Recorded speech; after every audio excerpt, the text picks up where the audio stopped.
ونعوذ بالله من شرور أنفسنا ومن سيئات أعمالنا من يهده الله فلا مضل له ومن يضلله فلا هادي له ونشهد أن لا إله إلا الله وحده لا شريك له ونشهد أن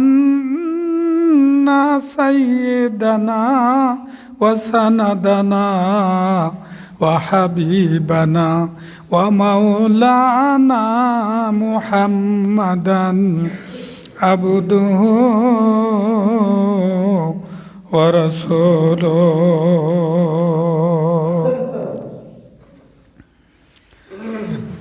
أما بعد فقد قال الله تعالى في كلامه المجيد وفي الفرقانه الحميد فأعوذ بالله من الشيطان الرجيم بسم الله الرحمن الرحيم يا أيها الذين آمنوا كتب عليكم الصيام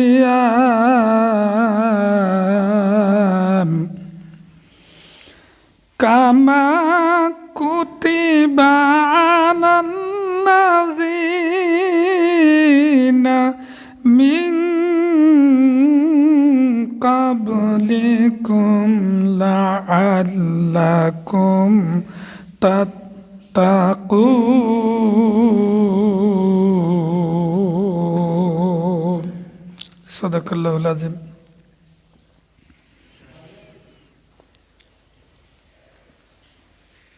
فقد قال الله تعالى في كلامه المجيد إن الذين يأكلون أموالهم يتامى ظلما إنما يكون في بطونهم نارا وسيصلون سعيرا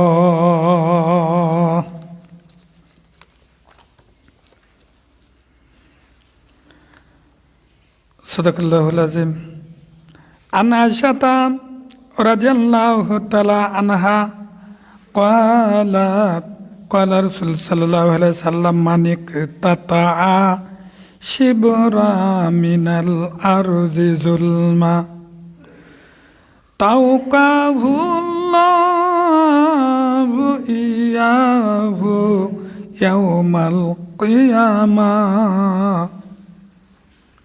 আমন্ত বিল্লাহ সমস্ত প্রশংসা সমস্ত তারিফ আল্লাহ সুবহানাহু ওয়া তাআলার জন্য যে মহান আল্লাহ রাব্বুল আলামিনের অশেষ মেহেরবানিতে অশেষ অনুকম্পায় আমরা জুমা মসজিদে হাজির হয়ে কোরআনে কারীম হাদিস থেকে কিছু শুনবার তৌফিক পেয়েছি, মেনে নেওয়ার তৌফিক পেয়েছি। সেই মহান আল্লাহ সুবহানাহু ওয়া তাআলার দরবারে শুকরিয়া আদায় করছি। আমরা সবাই বলছি আলহামদুলিল্লাহ। রসুল সাল্লাল্লাহু আলাইহি সাল্লামের রোজা মুবারকে শতকোটি দরুদ সালাম বর্ষিত হোক। আমরা সবাই বলছি সাল্লাল্লাহু আলাইহি সাল্লাম। সম্মানিত উপস্থিতি, গত জুমায় যে বিষয়টা আলোচনা করেছিলাম পুরাটা হয় নাই, হবেও না, মানে সংক্ষিপ্ত টাইমে ওইভাবে হয় না, হয়ে ওঠে না। তারপরেও কিছু কথা ওই জুমারও কিছু কথা তুলে ধরবো আর আজকে কিছু আলোচনা করবো ইনশাআল্লাহ। কথা হলো, এই মুহূর্তে একটু গুরুত্ব দেন। এই মুহূর্তে যদি আমি ফরিদুল ইসলাম মাওলানা আপনাদেরকে যদি বলি যে ভিয়ের আল ঠেলা জায়েজ আছে, ভিয়ের আল ঠেলা জায়েজ আছে। এই কথা যদি বলি তাহলে এই জমায় এই বক্তব্যই আমার শেষ। এই হুজুর দিয়ে চলবে না, বলছে ভিড়ের আল ঠেলা জায়েজ আছে। মানে এটা অন্যায় একটা বলা হয়েছে, তাই না? অন্যায়। তো ন্যায় একটা বলবো, তাহলে ন্যায়টা মেনে নিতে হবে। তো বলছে ন্যায়টাও মানব না। কিন্তু আপনি যদি উল্টাপাল্টা বলেন আপনার ইমামতি থাকবে না। আপনি উল্টাপাল্টা বললে ইমামতি থাকবে না। ন্যায় যেটা বলবেন সেটাও মানব না। ন্যায় একটা আয়াত পড়েছি, এই আয়াতটা পাবেন কোথায়? এটা হলো সূরা নেসার 10 নম্বর আয়াত। আর আগে একটা প্রশ্ন করি, আমরা তো না খেয়ে আছি, তাই না? রোজা যারা থাকে তারা খাইতেই থাকে সব সময়, না না খেয়ে থাকে? তো না খেয়ে আছে। প্রশ্নটা হলো, যদি কারো গায়ে আগুন ধরায় দিতে চাওয়া হয়, যে তোমার গায়ে আগুন ধরায় দেব, আর না হলে পেটের মধ্যে আগুন ধরায় দেব, তো কোনটা আপনারা নিতে রাজি হবেন? হুজুর পেটের মধ্যে আগুন ধরা দেন, গায়েতে আগুন দেন না, এরকম? গায়েতেই ধরায় দেন, পেটের মধ্যে দেন না। এখানে একটা আয়াত পড়েছি, কোন সূরা? 4 নম্বর সূরা নেসা, আয়াত নাম্বার হলো 10। বাড়িতে যা দেখবেন। আল্লাহ সুবহানাহু ওয়া তাআলা বলছেন, ইন্নাল্লাযীনা ইয়াকুলুনা আমওয়ালাল ইয়াতামা যুলমান ইন্নামা ইয়াকুলু ফি বুতুনিহিম নারা ওয়া সায়াসলাউনা সাইরা। এটা হলো আরবি। এবার ইংলিশ শোনেন। ইংলিশে অনুবাদ হলো, indeed those who unjustly consume the property of orphans are only consuming fire into their bellies. উর্দুতে বলছে, बेशक जो लोग यतीमों का माल नाहक खाते हैं वो अपने पेट में आग भर रहे हैं, वो अपने पेट में आग भर रहे हैं। বাংলাটা শুনেন। নিশ্চয় যারা এতিমের সম্পদ অন্যায়ভাবে ভক্ষণ করে তারা নিজেদের পেটে আগুনই ভক্ষণ করে। কে বলল? আল্লাহ সুবহানাহু ওয়া তাআলা। আগুনই ভক্ষণ করে এবং তারা শীঘ্রই প্রজ্বলিত আগুনে প্রবেশ করবে, এরা জাহান্নামী হবে। ডাইরেক্ট কথা আল্লাহর। পেটের মধ্যে জাহান্নামের আগুন ভর্তি করলো, আর এরা ডাইরেক্ট জাহান্নামী, কোনো কথা ছাড়া। তো বলছে হুজুর নামাজ পড়ে যে প্রথম কাতারে, রোজা রাখে, হজ করে, জাকাত দেয়, কুরবানি করে, টুপিওয়ালা, দাড়িওয়ালা, পাঞ্জাবিওয়ালা, আল্লাহ বলছেন জাহান্নামী। এখন কি অবস্থা বলেন? আর একটা হাদিস পড়েছি, অনুবাদটা বলি। হাদিসটা হলো, এই হাদিসটা বর্ণনা করেছেন আয়েশা রাদিয়াল্লাহু তাআলা আনহা। আন আয়েশা রাদিয়াল্লাহু তাআলা আনহা ক্বালাত ক্বালা রাসূল সাল্লাল্লাহু আলাইহি সাল্লাম। আয়েশা রাদিয়াল্লাহু তাআলা আনহা এই হাদিসটা বর্ণনা করেছেন, মানিক তাতা শিবরা মিনাল আরজে জুলমা তাওকাহুল্লাহু ইয়াহু ইয়াউমাল কিয়ামা। ইংরাজি অনুবাদ হলো, however takes a span of land unjustly, its equivalent from 7 earth will be hang around his neck on judgment day. Judgment day মানে বিচার দিনে, বিচারের দিনে। जिसने किसी के बालिशात भर जमीन भी नाहक लिया, क़यामत के दिन उसे 7 जमीनों का तोक पहनाया जाएगा। 7 স্তবক জমিন এর ঘাড়ে ঝুলে দেওয়া হবে। 7 স্তবক জমিন বলা হচ্ছে যে, বাংলা শুনেন, যে ব্যক্তি অন্যায়ভাবে কারো 1 বিঘত মানে 1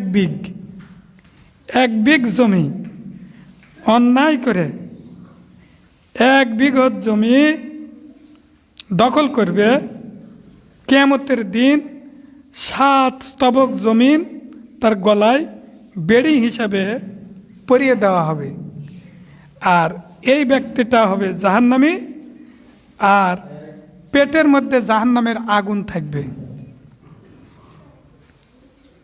তো আমরা উপদেশ হলো বনের পুরা অংশটা দিয়ে দেব, পুরা অংশটা দিয়ে দেব। আমি যেন অন্যায় করে 1 বিঘত না নিই, অন্যায় করে 1 বিঘত কারো জমি না নিই। এখান থেকে শিক্ষা গত জুমায় আলোচনা করেছিলাম, মানে শুরু করতে করতে শেষ হয়ে যায়।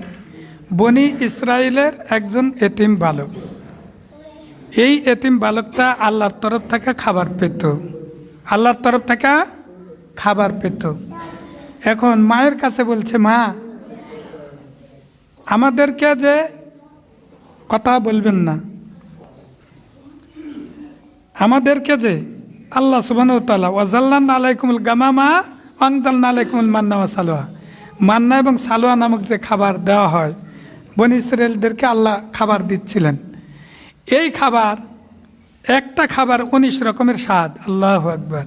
এই খাবার খাবে, রান্না করা লাগে না, বাড়া লাগে না, কাটা লাগে না, উষান লাগে না, সুগান লাগে না, বপন করতে হয় না, খালি মানে শিশুর বিন্দুর মতো দুর্বা ঘাসের উপর মাঘ মাসে শিশির বিন্দুর উপর যেমন ছোট ছোট মানে এই পানি কণা শিশির বিন্দু মুক্তার মতো জল জল করে, এরকম করে আসমান থেকে জান্নাত থেকে খাবার পড়বে, ওরা খালি খাবে, হ্যাঁ, কোনো রান্না করা লাগবে না। এরপরেও মায়ের কাছে যায় বলছে, মা এই এক প্রকার খাদ্য খায় ধৈর্য ধারণ করতে পারছি না।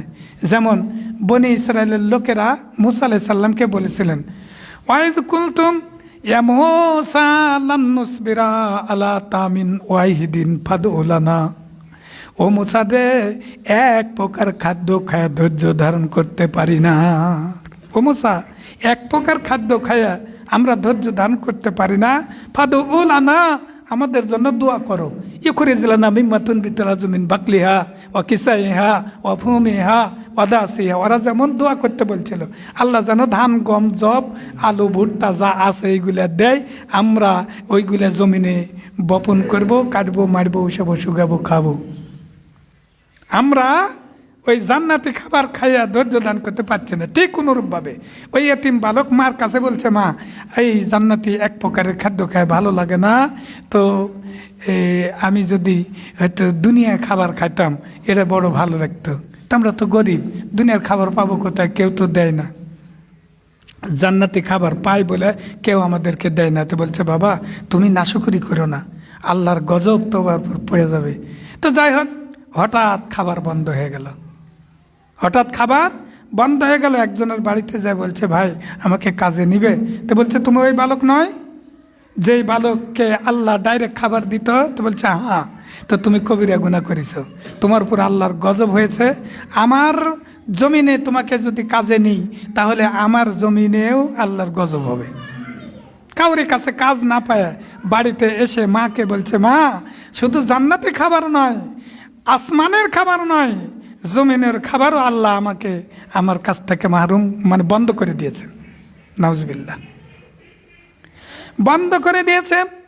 এমন সময় 3টা দিন অতিক্রান্ত হয়ে যাওয়ার পরে একটা গরু তার কাছে এসে বলছে, আমি তোমার জন্য হালাল, আমাকে জবাই করে খায় নাও, আমি তোমার জন্য হালাল। গরু যখন বলে, মা বলতেছে, মার কাছে জিজ্ঞাসা করে, মা কি করব? মা বলতেছে, গরু যেহেতু বলতেছে হালাল, বাবারে তুই জবাই করে খায় নে, এটা যদি না খাস তাহলে কিন্তু এটাও চলে যাবে, হতেও পারে এটা আল্লাহর নিয়ামত। গরুটা জবাই করে মাংস নিয়ে নিয়ে চামড়াটা ঝুলে রাখছে, চামড়া ঝুলে রাখছে। মালিক এসে বলছে, সাহস তো কম নয়, আমার গরু তুমি খেয়েছো আর চামড়াটা এভাবে ঝুলে রাখছো, হ্যাঁ? তো বলছে, ভাই এই গরুটা আমাকে বলতেছে আমি তোমার জন্য হালাল, আমাকে জবাই করে খেয়ে নাও।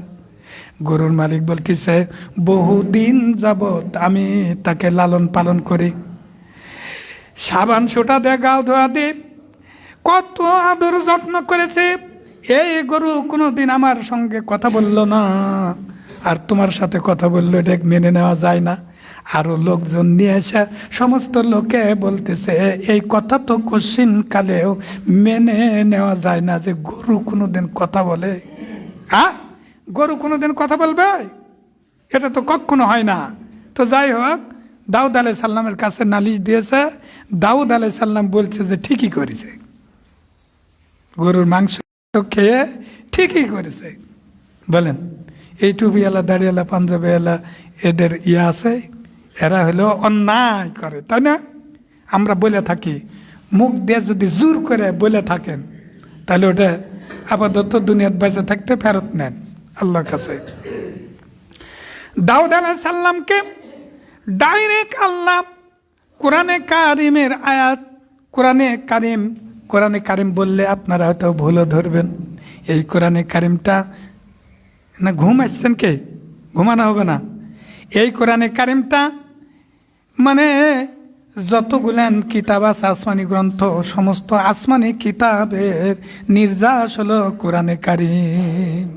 এই আসমানি গ্রন্থ আল্লাহ পাক রব্বুল আলামিন ওহী নাজিল করে দাউদ আলাইহিস সালামকে বললেন, দাউদ রে, ও দাউদ, জানো না এই যেই মালিক গরুর মালিক হিসেবে দাবি করতেছে, আসলে মালিক ও নয়, মালিক হলো এতিম বালক।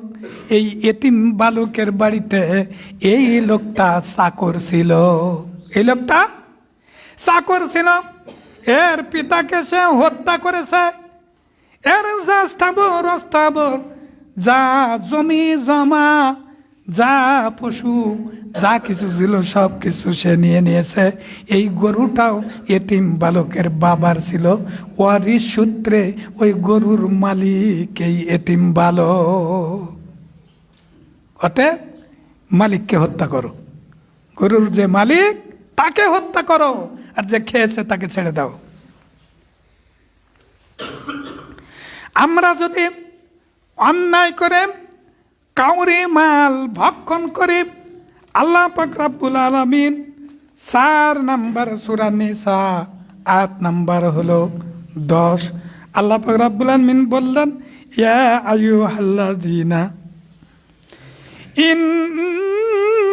ইন্নাল্লাযীনা ইয়াকুলুনা আমওয়ালাল ইয়াতামা, ইন্নাল্লাযীনা, নিশ্চয় যাহারা, ইয়াকুলুনা খাবে, আমওয়ালাল ইয়াতামা, ইয়েতিমদের মাল যারা অন্যায়ভাবে ভক্ষণ করবে, জুলুম করে, অত্যাচার করে, অন্যায় করে এতিমের মাল যারা ভক্ষণ করবে, ইন্নামা ইয়াকুলু ফি বুতুনিহিম, বাতনুন মানে পেট, ইয়াকুলু ফি বুতুনিহিম তাদের পেটের মধ্যে, ইয়াকুলু সে খেলো, নারান মানে আগুন, জাহান্নামের আগুন সে পেটের মধ্যে ভক্ষণ করলো, ওয়াসা ইয়াসলাউনা সাইরা, অচিরেই এই ব্যক্তি জাহান্নামী হবে আর জাহান্নামের মধ্যে চিরকাল থাকবে। আমি এই কথাগুলো বলতে চাইছিলাম না, আসলে আজকে যে কথাটা বলবো আল্লাহ পাক রব্বুল আলামিন বলেন, আল্লাহ পাক রব্বুল আলামিন বলেন, ইয়া আইয়ুহাল্লাযীনা আমানু, হে ইমানদারগণ,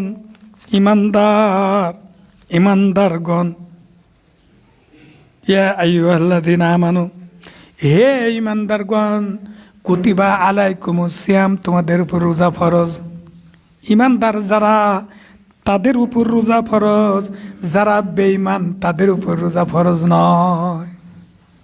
যারা ইমানদার তাদের উপর রোজা ফরজ, যারা বেঈমান, ইমান নাই। ইমানের ৭৭টার শাখা, প্রথম নাম্বার শাখা হলো কালেমা লা ইলাহা ইল্লাল্লাহ, অর্থ হলো আল্লাহর আইন ছাড়া মানুষের আইন মানি না। যারা এটা মেনে নিয়েছে, আল্লাহ পাক রব্বুল আলামিন এই সকল ইমানদারদেরকে ডাক দিয়ে বলছেন, ইমানদারেরা, তোমরা যারা আল্লাহর আইন ছাড়া মানুষের আইন মানো না। তোমাদের উপর রোজা ফরজ করা হয়েছে। ইয়া আইয়ুহাল্লাযীনা আমানু, হে ঈমানদারগণ, কুতিবা ফরজ করা হয়েছে, আলাইকুম তোমাদের উপর, সিয়ামা রোজা, কামা কুতিবা আলাল্লাযীনা মিন কাবলিকুম, যেইভাবে করে পূর্ববর্তীদের উপর আমি রোজা ফরজ করেছিলাম। আমার ভাইটা মুহাম্মদ সাল্লাল্লাহু আলাইহি সাল্লাম আসার পূর্বেও রোজা কিন্তু ফরজ ছিল। আল্লাহ বলছেন ওদের উপর যেইভাবে রোজা ফরজ করেছিলাম ঠিক অনুরূপভাবে তোমাদের উপরও ফরজ করলাম, লাআল্লাকুম তাত্তাকুন,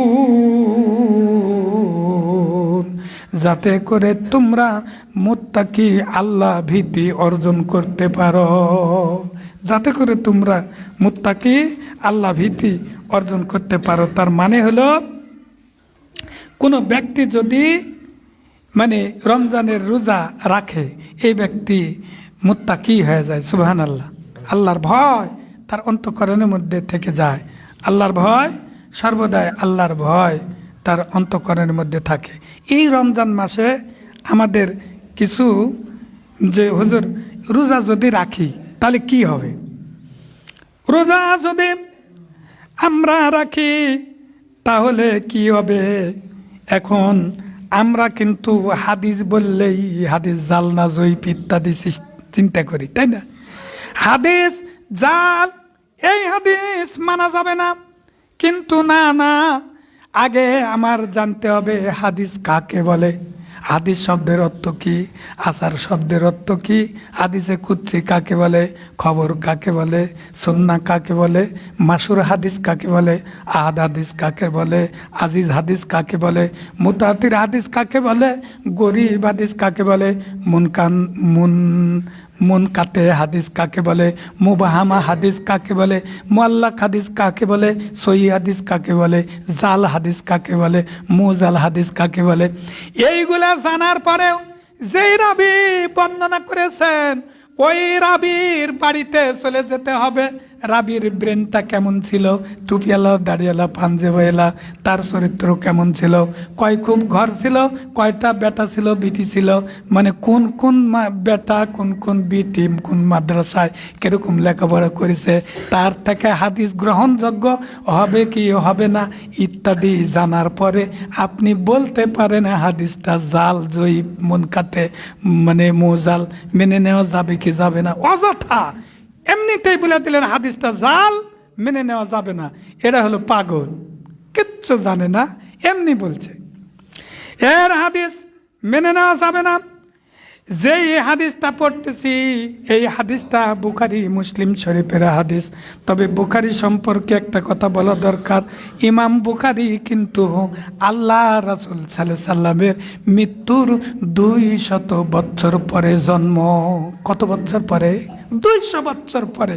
এখন মনে করেন এই বেচারি মারা গেছেন, আমি 200 বছর পরে জন্ম নিয়ে এই বেচারি সম্পর্কে কতটুকু লিখতে পারবো বলেন? আমি খোকা বাবু, মসমলের খোকা বাবুকে দেখি নাই, তো খোকা বাবু সম্পর্কে 200 বছর পরে, 200 বছর তো এখনো হয়নি, 200 বছর পরে যে ছেলেটা আসলো এই ছেলে কতটুকু লিখতে পারবে বলেন? পারবে? ইমাম বুখারী তীক্ষ্ণ ব্রেনের অধিকারী, এই জন্য এনার হাদিসকে সহিহ হাদিস হিসেবে গ্রহণযোগ্য করা হয়। এই ইমাম বুখারী এর পূর্বে যতগুলো কিতাব নাজিল হয়েছিল লিখেছিল, এই কিতাবগুলো সুন্দর করে লেখা ছিল, অমুকের কাছ থেকে হাদিস গ্রহণ করেছে, ওর চরিত্র ভালো, ওর হাদিসটা মেনে নেওয়া যায়, এর মধ্যে কোনো জাল জয়ীফ থাকে না। আর আরেকজনের কাছ থেকে হাদিস সংগ্রহ করেছে, সেই ব্যক্তিটা সমস্ত কিছু পূর্বের গুনাহ খাতা আল্লাহ সুবহানাহু ওয়া তাআলা মাফ করে দিবেন। তো আমরা ইমানের সাথে সোয়াবের আশায় এই মাসে বেশি বেশি দান খয়রাত করতে হবে। এই মাসে বেশি বেশি সাহাবায়ে আজমাইন দান করেছেন। আবার সৌদি আরবে যিনারা আছেন তাদেরকে জিজ্ঞেস করবেন যে কেরেবা সৌদি আরব যেই জায়গায় মক্কা নগরী, কাবা ঘর, এর আশেপাশে জনগণরা এই রমজান মাসে কীরকমভাবে দান করে। এই দান বেশি বেশি দানের হাত বাড়ায় দিবেন, দানের হাত বাড়ায় দিবেন। আর ইমানের সাথে রোজা রাখতে হবে। ইমান নাই, প্রফিট পাওয়া যাবে না। আর ইমান আছে, পূর্বের সমস্ত গুনাহখাতা মাফ হয়ে যাবে। আর আরেকটি হাদিস বলে, ইজা দাখালা রমজানা আন আবি হুরায়রা রাদিয়াল্লাহু তাআলা আনহু ক্বালা ক্বালা রাসূলুল্লাহ সাল্লাল্লাহু আলাইহি সাল্লাম, আবু হুরায়রা রাদিয়াল্লাহু তাআলা বর্ণিত, তিনি বলেন আল্লাহ রাসূল সাল্লাল্লাহু আলাইহি সাল্লাম ফরমায়েছেন, ইজা দাখালা রমজানু, যখন রমজান মাস এসে যায়, ফুতিহাত আবু আবু জান্নাত, জান্নাতের দরজা সমূহ খোলা হয়ে যায়। সুবহানাল্লাহ। রমজান মাস আসলে জান্নাতের দরজা খোলা হয়। ওয়া গুল্লিকাত, বন্ধ করে দেওয়া হয় আবু আবু জাহান্নামা, জাহান্নামের দরজাগুলো বন্ধ করা হয়। ওয়াসুলসিলাতি শায়াতিন, আর শয়তানকে শৃঙ্খলবদ্ধ করা হয়, লোহার জিঞ্জির দিয়ে বন্ধ করা হয়, বেঁধে রাখা হয়, বেঁধে রাখা হয়। তো হুজুর, এই মাসেই তো বেশি দ্বন্দ্ব, বেশি মারামারি, কাটাকাটি, দাঙ্গা হাঙ্গামা, ঘর দেওয়ার সময় পাঁচির ইত্যাদি ইত্যাদি লিয়ে দ্বন্দ্ব মারামারি। এই যে পার্শ্ববর্তী এলাকা, গ্রামের নাম না বলি, মানে এই রমজান মাসে পিছন দিক থেকে কোদাল দিয়ে খুব মেরে মাজা বারাবার কাইটে ফেলে আলুর শৈলের মধ্যে লুকিয়ে দিয়েছিল, দেখছেন কিনা জানি না। রমজান মাসে হুজুর শয়তান যদি বন্ধ করা হয়, তাহলে এত রাগারাগি, আসলে রোজা রেখে খালি রাগ গায়ে, মানে এই জন্যেই ধৈর্য ধারণ করতে বলছে। জানেন, যেই কথা বলে রাগ ধরে। একটা এক্সাম্পল দিলে ভালো বুঝতে পারবেন। সেটা হলো, আমি ধানের ভার নিয়ে আসতেছি, আর বারান্দায় বসে থাকে একজনে জিজ্ঞেস করছে, কারে কোন বিয়ের ধান দেওয়া? মনে হচ্ছে যে ধানের ভার থুয়ে লাঠি একটা নিয়ে এসে ফেলি বাড়ি, এই যেই বিয়ের পার সেই বিয়ের হোক, তুই জিজ্ঞেস করবো কে? হ্যাঁ, ওই মুসা বারান্দার চেয়ারের উপর বসে থাকে, আমার ধান জেটকের পর জেটকের। তার মানে গরমের মধ্যে আসতে আসতে এমনিতেই মানে জান যায় যায়, এর মধ্যে আবার জিজ্ঞেস করছে কোন বিয়ের ধান। ভালো কথা জিজ্ঞেস করলেও রাগ ধরে। রমজান মাসে এই জন্যে ধৈর্য ধারণ করতে হবে, এই জন্য ধৈর্য ধারণ করতে হবে। আর একটা কথা হুজুর, এরকম আমরা এই রাগমাগ এগুলা করতেই থাকবো, তাহলে কি হবে? আল্লাহ রাসূল সাল্লাল্লাহু আলাইহি সাল্লাম বললেন, মাল্লাম ইয়াদা আ, মানলা মানে মান, মানে যে ব্যক্তি, লাম মানে না, ইয়াদা আ ছেড়ে দিতে পারলো না, কাউলান জুরি, বাংলাটা শোনেন, যে ব্যক্তি সিয়াম পালনকালে মিথ্যা কথা, মিথ্যা আচরণ পরিহার করতে পারল না, তার আহার্য ও পানীয় পরিহারে আল্লাহর কোনো প্রয়োজন নেই, আল্লাহর কোনো প্রয়োজন নেই আল্লাহর রোজা রাখা। তো যাই হোক, এই রমজান মাসে আমরা পিতামাতার সেবা করব, বা গরিব দুঃখী দুস্থদের দাওয়াত দিয়ে খাওয়াবো। আমরা খালি বড় বড় লোক, তেলের মাথার তেল দিতে বড় ভালো লাগে, বড় নেতা নিয়ে এসে দাওয়াত দিয়ে খাওয়ালাম ইত্যাদি, এরকম না। যারা গরিব দুঃখী অসহায়, কেউ যদি একজনের একটা খেজুর দিয়ে এক গ্লাস পানি দিয়ে ইফতার করায়, ও রোজা রেখে যতটুকু সওয়াব পেল, মানে ডুপ্লিকেট হিসাবে কপি পেস্ট, লাইকে কপি পেস্ট এরকম মানে সওয়াব পাবে। তবে যে ব্যক্তি ইফতার করলো, ওর সওয়াব কোনো কম হবে না। আমার বাতির থেকে আপনি যদি বাতি ধরায়েন, হ্যাঁ, তাহলে আমার বাতির আলো কমে যাবে নাকি? কমবে না, আপনি সমপরিমাণ সওয়াব পাবেন। তো আমরা সবাই জান্নাতি হতে পারি এই মাসে। আরেকটা বিষয়, সেটা হলো বিড়ি খাওয়া বাদ দেব। বিড়ি, জর্দা, গুল, তামাক, সিগারেট এই মাসে কিন্তু সুযোগ। আর যারা যারা বাদ দিতে পারবেন না, আমার সাথে যোগাযোগ করবেন, একটু সহজ হবে। আমার সাথে যোগাযোগ করলে একটু সহজ হবে। বারাকাল্লাহু লানা লাকুম ফিল কুরআনিল আযীম ওয়া নাফা'নি। আল্লাহুম্মা সাল্লি।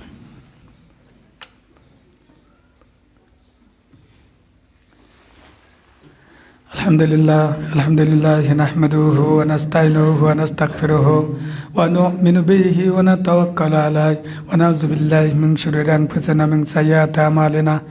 মান ইয়াহদিল্লাহু ফালা মুযিল্লা লাহু ওয়া মান ইউদ্লিলহু ফালা হাদিয়া লাহু। ওয়া নাশহাদু আল্লা ইলাহা ইল্লাল্লাহু ওয়াহদাহু লা শারীকা লাহু ওয়া নাশহাদু আন্না সাইয়্যিদানা সানাদানা ওয়া হাবিবানা মাওলানা মুহাম্মাদান আবদুহু ওয়া রাসূলুহু। ইন্নাল্লাহা ইয়ামুরু বিল আদলি ওয়াল ইহসানি ওয়া ইতা'জিল কুরবি ওয়াল ফাহশা'i ওয়াল মুনকারি ওয়া ইয়া'iযুকুম লা'আল্লাকুম তাযাক্কারুন ওয়া লা যিকরুল্লাহি তাআলা আলা ওয়া আওলা ওয়া যাল্লু হাম্মাতাম মাকবা।